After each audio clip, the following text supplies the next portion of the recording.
Hello everyone, so ito yung update sa ating kamatis na na-pruning na. Tingnan nyo, nagkaroon na siya ng bunga. O diba legit?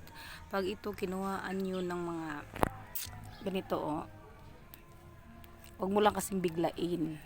Unti-untiin mo lang para yung sustansya na ay mamunga ang kamatis. So ito po, nagkakaroon na siya ng bunga. So legit po talaga ang pagpo-pruning. Ayan. Ito pa, may mamumunga na rin. So, nung isang linggo, puro bulaklak po yan. Yung iba na mamulaklak. So, kailangan natin tanggalin.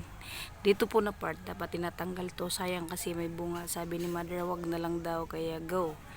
So, kung naalala nyo, ito yung tinanggal natin na pruning.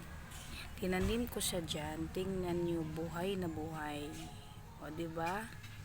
Pag ito tinanggal nyo, to tanggalin natin, tapos itatanim mo sa lupa, kaya po niyang mabuhay. Diligan mo lang ng diligan, di po masasayang ang iyong pagpruning sa kanya.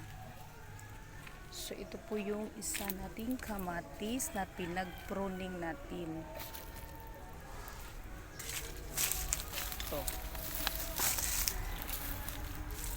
kung nakikita nyo, ganyan po ang kanyang dahon. Wala na po dito sa dulo. Tinanggalan po ni mother kasi para yung kamatis hindi pa haba. Bali, ang kanyang mga sustansya dito po naka-direct. Tanggalan po natin mga ganito. Pruning pa rin po.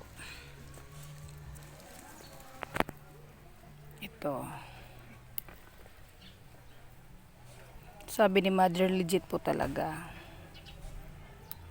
Yan, tanggalan po natin. So, ang pagka-pruning mas maganda. Depende na yan sa inyo.